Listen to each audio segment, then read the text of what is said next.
கடை கட்டிட தொகுதி. அடுத்த நகரசபையினால் வேலை தொடர்பான பூவைகள் உறுதிகள் மற்றும் தொடர்புடைய ஏனைய ஆவணங்கள் கணக்காய்வு செய்வதுடன் நேரடி சேவை பார்த்ததின் போது பின்வரும் விடயங்கள் அவதானிக்கப்பட்டது. வெளிநாட்டு நிதியுதவி செயற்திட்டத்தினூடாக சந்தை மற்றும் கட்டிட தொகுதி கட்டிடம் 1.1 வேலையில் 2 கட்டடங்களிடையே காணப்படும் இடைவெளியின் மூலம் மழை நீரானது வழிந்து வியாபாரம் மேற்கொள்ளும் வியாபாரிகளுக்கும் பாவனையாளர்களுக்கும் இடையூறாக இந்த மீனை நிவர்த்தி செய்யும் பொருட்டு சதானி கதவப்பிள்ளை கனசமன்றியம் மூலாக மேற்கொள்ளப்பட்ட ஒப்பந்தத்தின் ஊடாக 15,25,881 செலவில் 2025 6/12 நிறைவேற்றப்பட்ட வேலை தொடர்பில் பின்வரும் விடயங்கள் அவதானிக்கப்பட்டன. கூரையின் மீது வழிந்து வரும் மழை நீரை கடத்தும் குழாயின் ஊடாக நீர் செல்வதற்கு ஏதுவாக கூரை மேற்பரப்பினை ஒழுங்கமைக்க தவறியமை அவதானிக்கப்பட்டுள்ளது. கூரை மேற்பரப்பில் வழிந்தோடும் நீரானது கட்டிட கீழ்ப்பகுதிக்கு செல்வதற்கு தடையாக மேற்படி வேலையின் மூலம் பொங்கு அணையாக வேலை மேற்கொள்ளப்படாமையால் நீர் வழிந்தோட முடியாமல் காணப்படுகிறது. இடப்பட்டுள்ள கூரை அமைப்பினை தொழில்நுட்ப ரீதியில் சீர் செய்வதற்கு உரிய திட்டமிடல் இன்றியும் மேற்படி வேலையினை மேற்கொண்டமையினால் இச்செலவினம் பயனற்ற செலவினமாக கணக்காய்வில் அவதானிக்கப்பட்டுள்ளது. ஒப்பந்தக்காரனால் வைத்த கொங்கிரீட் கழிவுகளை கூரை மேற்பரப்பிலிருந்து அப்புறப்படுத்தாமையினால் தண்ணீர் தேங்கி மேலதிகமாக ஒழுகும் நிலைமையும் கட்டிடங்கள் காலப்போக்கில் பல்தடையும் நிலைமையும் அவதானிக்கப்பட்டுள்ளது.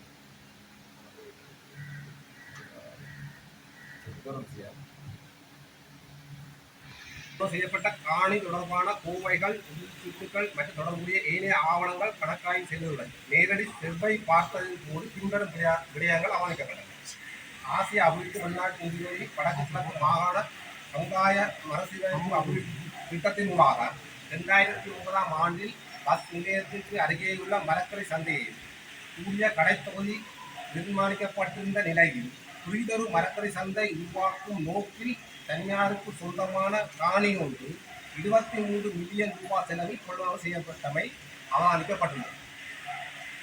வடமராட்சி வடக்கு பிரதேச செயலர் பிரிவில் பற்றை கிராமங்கள் பிரிவில் உட்பட்ட பிரசித்த தொண்டார்சு டி சந்திரசேகரன் என்பவரால் எழுதப்பட்ட அறுதி உறுதி இலக்கம் 10-13 இதன்படி செல்வராசா ஆந்தரும் லலிதாராணிக்கும் காணித்துண்டு 1-3 மேற்கொடுத்த தொண்டார்சினால் எழுதப்பட்ட புரிதொரு அறுதி உறுதி இலக்கம் 970 படி நடராஜா சிவகுமார் புஷ்பராணி காணித்துண்டு இலக்கம் 2 அத்துடன் பங்கும் பாவிக்கும் உரிய பாதையும் அடங்கலான 27 பேஜ் அளவுடைய காணியானது 12/7/2025 திகதியில் அரச மதிப்பீடு திணைக்களத்தினால் பேஜ் ஒன்றுக்கு ரூபாய் 7,90,740 பெறுமதியில் கூட்டு மொத்தம் 21.35 மில்லியன் ரூபாய் பயன்படுத்தும் உரிமை பாதைக்கு மதிப்பீட்டு பெறுமதியில்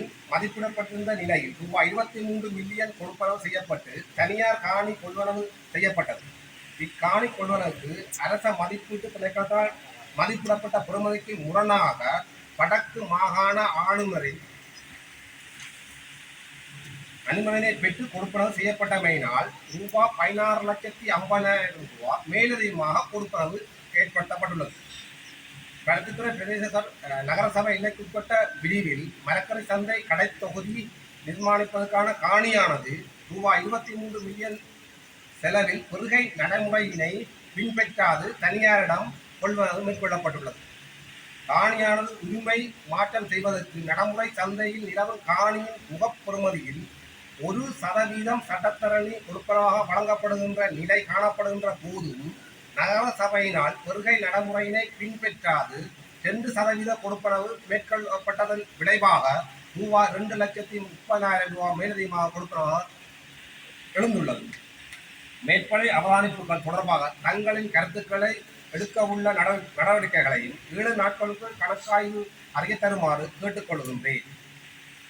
ஜே. ஒஸ்மான் ரவி, கணக்காய்வு அத்தியட்சர், தேசிய கணக்காய்வு அலுவலர்.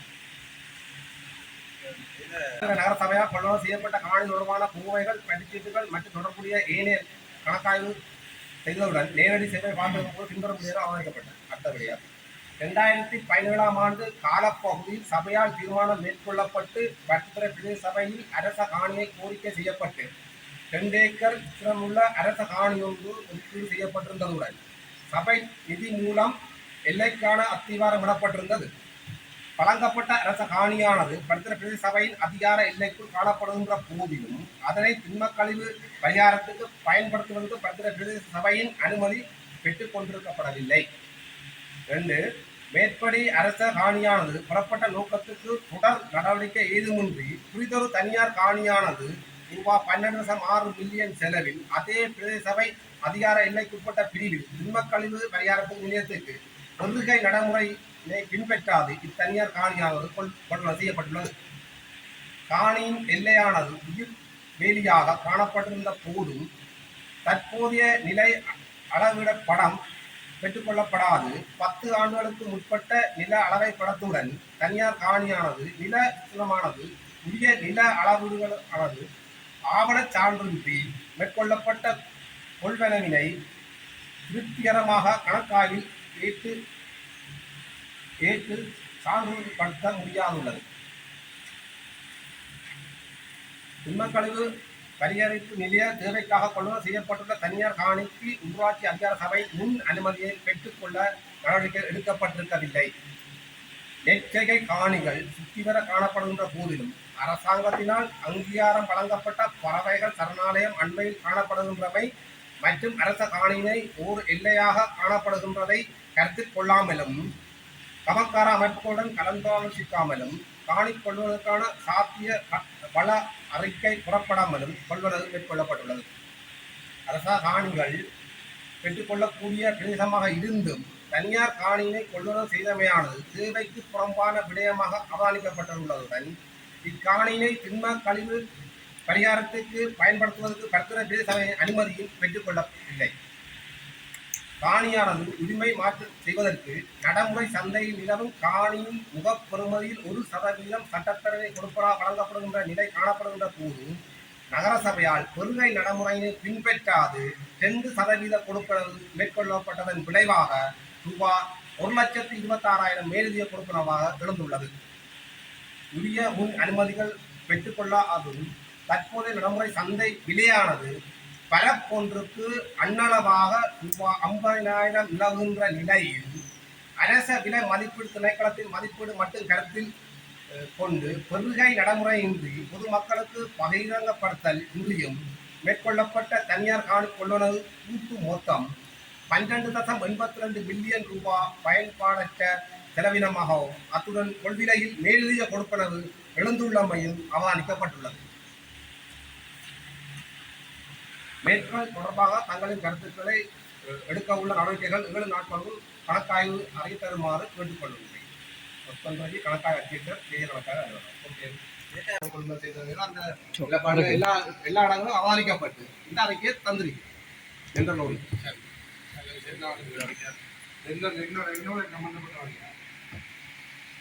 இந்த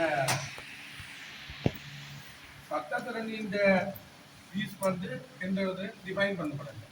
நாங்கள் 6 விதம் தான் எடுத்துருந்தாங்க. தேவைண்டா பருத்துத்துறை சட்டத்திறனியால் சங்கத்திட்ட இருந்துதான் கேட்டு போகணும். நீங்கள் எத்தனை வீதம் எடுக்கிற நீங்கள் எழுதுங்க. ஸோ சாதாரண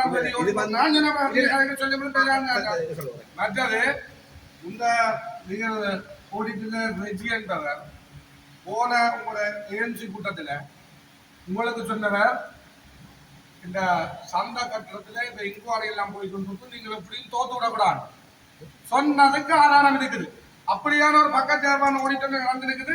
இது கேட்கணும். நீங்கள் சும்மா வந்து சட்டத்தண்ணி இந்த வீதம் ஒரு வீதம் வந்து சொல்லிடாது. நீங்க கேளுங்க சட்டத்தண்ணி எல்லாம் நீங்க பருவ நடைமுறைக்கு அவர் ஓடிட்டு முதல் பருவ நடைமுறை செய்ய இந்த சட்டத்தண்ணி கிட்ட கேட்கறது எடுக்கிறது. அதே ஒரு அதே சார் பருவ நடைமுறை நடத்து சொன்னீங்க. 2 சொன்னா சரி, நான் ஊழியர் பருவ நடைமுறை இல்லை. அதே பருவ நடைமுறை இல்லாதால் நான் உங்களுக்கு ப்ராக்ஸி கொடுப்பேன். அதுக்கே நீங்க வந்துடுங்க. நீதிமன்றத்துல முதலாவது இந்த விசாரணை கொண்டு போய் நடந்த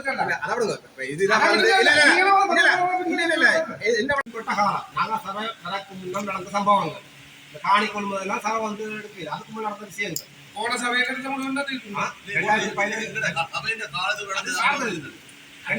சபை இல்லாத காலத்துல எடுக்கப்பட்ட விஷயங்கள். சபையில் உள்ள காலத்து இருந்த அதே ஆளை நீங்க மதுரை நடைமுறை பயன்படுத்தியோ எனக்கு புரட்சி போட்டுறீங்க. அதுக்கு பிறகு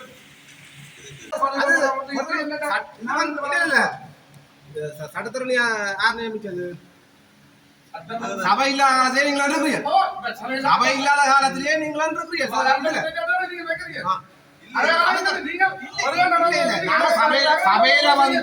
சபையில வந்து தீர்மானம் எடுத்து போட்டேஷன் கோல் பண்ணி தான் சட்டத்தரணி நியமிச்சினாங்க.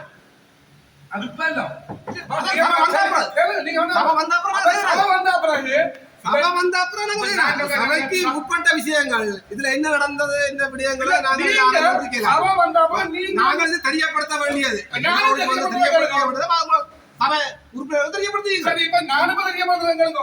நீங்கள் சபை வந்தாப்புல நீங்க நீங்கள் கருத்துள்ள மாவட்ட நீதிமன்றத்துல நீங்கள் எனக்கு ப்ரொசீஜர் இல்லையோ என்னது என்னத்துக்கு எக்ஸ்பர்ட் யாருன்ற ஒரு கேஸ் போட்டு நீங்க போக வேண்டாது.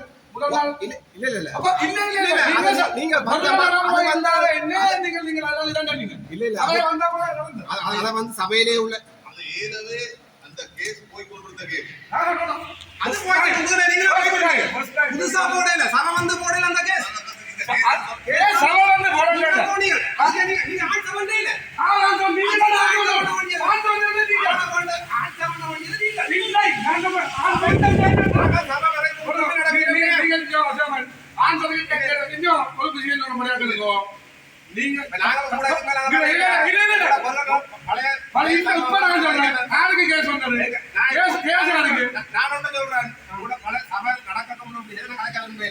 எனக்கு சட்டத்தரணி நீங்க சொல்ற ஆனா உள்ள முதல் இருந்த செயலாளர் செய்து நடைமுறை ஒரு சட்டத்தரணி என்ன வந்து சேர்க்கிறார் சமந்தா அந்த காணிகளை எடுத்து கேட்டீங்களோ நாங்க ஃப்ரீயா எழுதியிருப்போம்.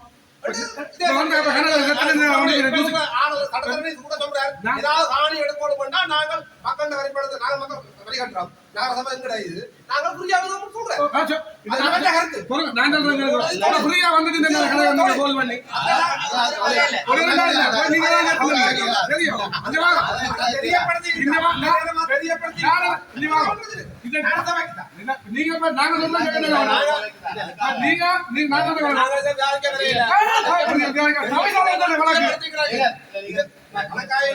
நாளை சொல்லுவீர்கள் வந்து நீங்க தெரியப்படுத்தீங்களா சபைக்கு தெரியப்படுத்தீங்களா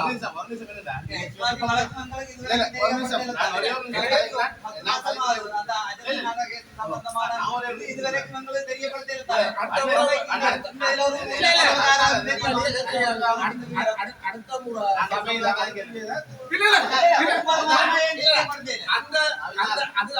கொண்டு வரோம் அது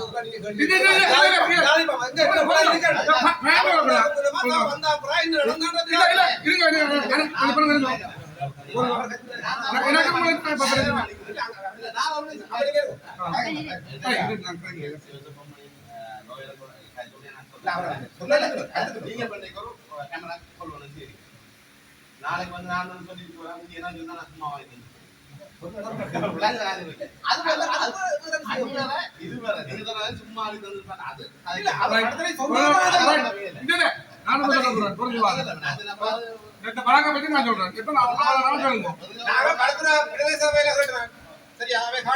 எடுத்திருக்கிறோம் பொது வீதம் எடுக்கப்படும். அப்படி இல்ல அப்படி டிஃபைன் பண்ண டிஃபைன் பண்ண அப்படி இல்லை. நான் சொல்றேன் வடிவா இப்ப நான் சொல்றேன் 15 வருஷம் இந்த வழக்கு அடுத்த சபையில கொண்டு வர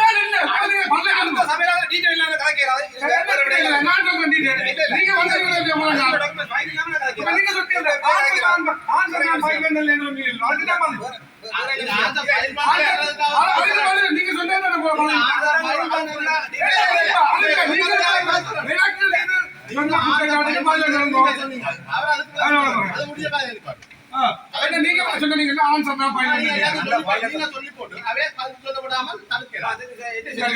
நீங்கள் முதல் நாள் அந்த கேஸுக்கு வந்தீங்க. முதல் நாள் நான் தானே சட்டத்தரணி. நான் அங்க வந்து என்ன கேட்டேன், ஆன்சர் ஃபைல் பண்றதுக்கு டேட் வந்து நீதிமன்றம் தந்தது. அதுக்கு பிறகு சபையால ஒரு சுப்பிரமணியா ஒரு சட்டத்தரணியா வந்துட்டார். இல்ல இல்ல இல்ல கரையில தீர்மானம் எடுத்துட்டு எடுக்க சொன்னவே கொஞ்ச நடைமுறை இல்லாத போலீஸார் கோல் பண்ணி தான் திருப்பி சரி அதுக்கப்புறம் சொல்றேன் கேளுங்க. அதை நீங்களாம் கேட்ட முடியாது. அப்ப அது மட்டும் நீங்களாம் லோயர் இல்ல உங்களுக்கு அழைச்சு தான் தெரியுமோ? அதான் சொல்றேன். இப்ப புது தெரியுமா கேக்குறேன். நான் ரிவால்வ் பண்ணிட்டேன். அதான் சொல்றேன். நான் டாக்குமெண்ட்ஸோட அடுத்த சபையில நான் ரிவால்வ் பண்ணா நான் ஜட்ஜை நீங்க நீங்களே போவீங்க. நீங்க போவீங்க சபைக்கு நடந்து என்பது விட காய்ச்சல் சொல்லுங்க. நீங்க நான் ரிவால்வ் பண்ணி நீங்கள் போய் சொல்லுங்க. நான் ரைசர் போஸ்ட் நான் கோட்ல வந்து நான் அதோட காட்டன் ரைசர் போஸ்ட் அதெல்லாம் இல்லையா? நீங்க கடை படுத்துறதே டேட்டா போட்டு 2023 நான் வந்ததே இல்லையா உங்களுக்கு? கடை 2023 போடுறீங்க. அதெல்லாம் வந்ததே இல்லையா? கடை போடுறீங்க. 2023 எல்லாம் பாடுங்க. எத்தனாம் தேதி வாங்குற பிளாக்ஸ் என்ன பண்ணாலும் அடுத்த சபை எத்தனாம் தேதி பிளாக்ஸ் தான் ரிவால்வ் பண்ணினேன்.